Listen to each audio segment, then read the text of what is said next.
A entrevistada do primeiro episódio do Carteira de Milhões é formada em jornalismo, influenciadora de finanças, empresária e fundadora da Me Poupe. O que será que a Natália Arcuri tem na carteira?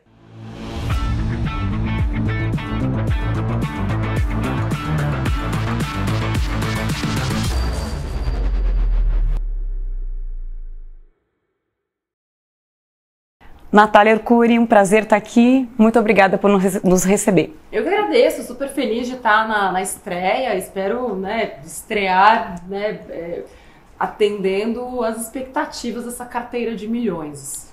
Qual foi o teu maior erro como investidora até hoje? Mas já assim? Claro, já vamos começar falando dos erros. Meu maior erro, eu comecei muito cedo, né? Quando eu recebi meu primeiro salário, com carteira assinada, com 18, a primeira coisa que eu fiz foi investir o dinheiro, não foi gastar o dinheiro. E o primeiro investimento que eu fiz, na verdade eu fiz dois em paralelo. Um era um fundo de investimentos, isso foi acho que 2002. Então a gente tinha vindo de um ano de muito crescimento, o fundo onde eu coloquei meu dinheiro, me lembro até hoje, tinha rendido 80% no ano anterior. E obviamente 80%, aquela coisa tal, botei todos os meus R$1.000 ali dentro. Passaram-se 6 meses, eu tinha R$500. Então ali já foi meu primeiro baque, que eu aprendi, e é para isso que é legal os investimentos, você aprender com os seus erros. Então ali, na prática, eu entendi que retorno passado não é retorno futuro, e que a gente precisa entender o contexto mais amplo. E aí o próximo investimento que eu fiz, que aí isso me deixou com medo, né? Falei, esse negócio de fundo, aquilo que é muito comum também, eu pintei o fundo como se ele representasse todo o mercado. Não, esse negócio de fundo não é pra mim, é tudo ruim. Aí eu fui pro outro oposto, previdência privada.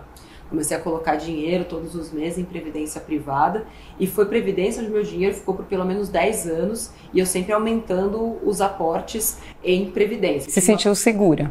Me sentia segura, eu via o dinheiro rendendo, eu não sabia que tinham coisas melhores de renda fixa, não sabia. Uma coisa que eu negociei desde o princípio foi taxa de custódia, taxa de entrada, como chama isso? Administração? Carregamento. Carregamento. Carregamento. Tinha lá um custo X e a gerente do banco falou que se eu conseguisse colocar determinado valor mensal, eu zeraria a taxa de entrada, né? E aí eu falei, legal, vou fazer isso então, vou zerar essa taxa. Eu comecei a trabalhar para conseguir levar mais dinheiro lá para dentro para zerar essa taxa. Mas eu não sabia muito bem que tinham outros produtos, que tinham outros investimentos. E aí depois eu entendi que também foi um erro. Outro erro crasso, assim, que eu achava que era um investimento e depois eu percebi que eu tinha cometido um erro terrível, assim, perdi muito dinheiro, foi consórcio. E até hoje, né, sou uma antidefensora do consórcio. Você fez de imóvel? De imóvel, de imóvel. Por entender o quanto aquilo prejudicou a minha vida financeira, a minha própria carteira, enfim, custo de oportunidade envolvido. Então, assim, eu diria que foram esses 3, assim, que foram um na sequência do outro. Acho que esse aprendizado todo levou aí uns 10 anos.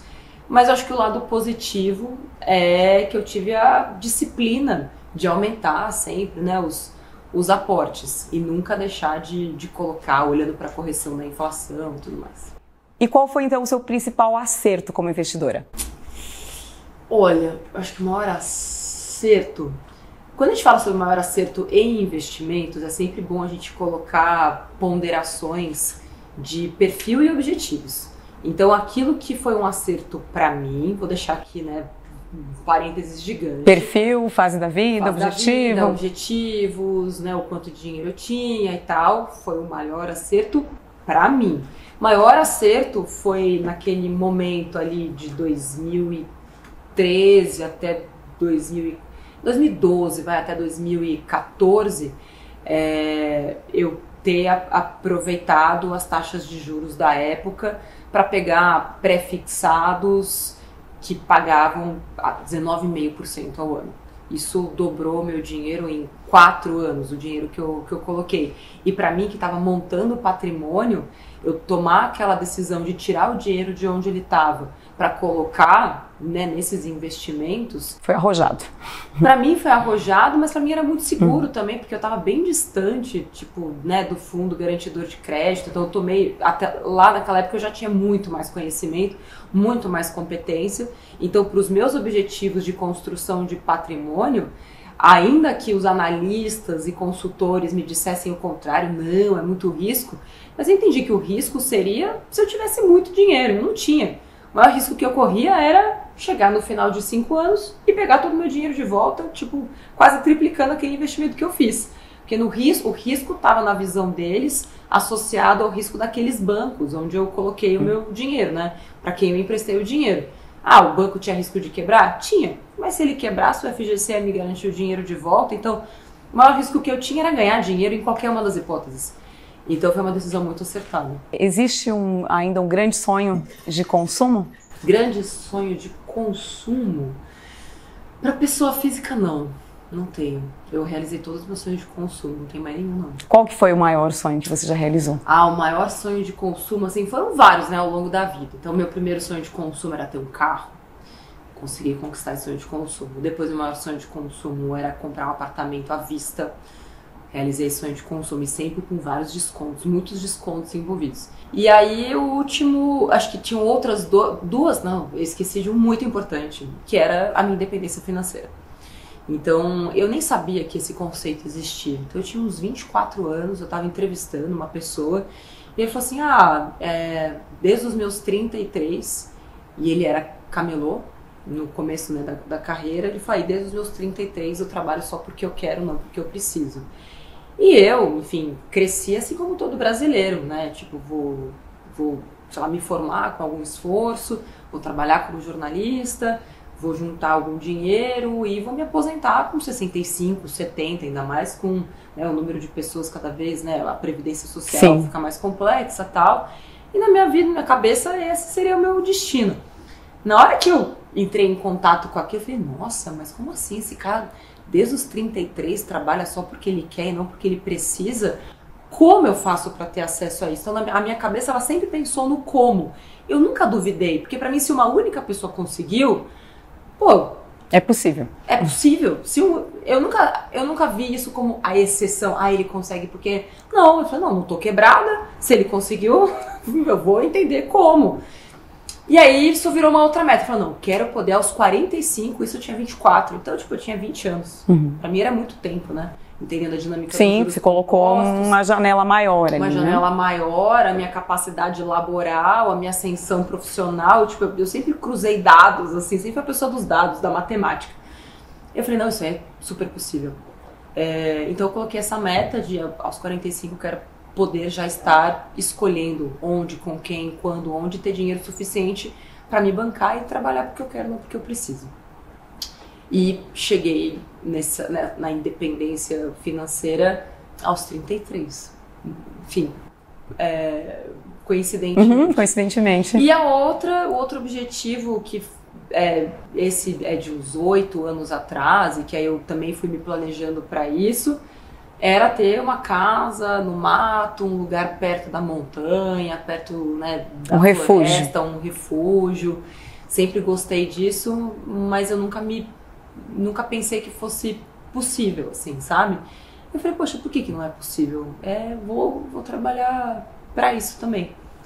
Então, esses eram os grandes objetivos. Então, hoje eu acho que o meu sonho de consumo é poder colaborar com as pessoas próximas, com a minha família, ter o suficiente para mim e para minha família. E eu acho que isso já tá bem conquistado, assim, sabe? Então, não tem nenhum outro grande sonho para mim, né? Tem um sonho para a empresa, para as pessoas, para o planeta, tipo, esses são gigantes, mas não são sonhos de consumo, são diferentes. E hoje, com o que a Natália Arcuri gasta o dinheiro? Com o que eu gasto? Gasto comigo, gasto com a família, ajudo muitas pessoas, a minha família. Me dou alguns luxos, então tenho a minha casa no campo, que ela, né, requer um certo investimento mensal, me permito viajar do jeito que eu gosto de viajar, com conforto, poucas vezes ao ano, e fazer viagens curtas, né, dentro do Brasil. Hoje eu me permito mais coisas que eu nunca pude fazer. Invisto muito em educação, então amo fazer curso. Onde eu não economizo é em curso. Então, assim, pra mim não tem investimento melhor. Eu nunca sinto que eu tô gastando, porque gastar pra mim é uma coisa tipo desperdício. Eu não desperdiço nada. Pra mim, todo o dinheiro ele precisa ser empregado com um objetivo, sabe? Porque no fim é o fruto do meu tempo. Ainda que hoje quem paga minha conta é o dividendo e não mais o meu esforço, mas querendo ou não, só existe o dividendo porque, né, foi o meu esforço inicial que fez esse dividendo acontecer. Então, para mim é muito precioso, né? Porque cada centavo gasto é tempo de vida empregado. Então, eu tomo muito cuidado, assim, de que forma esse dinheiro está sendo usado, assim.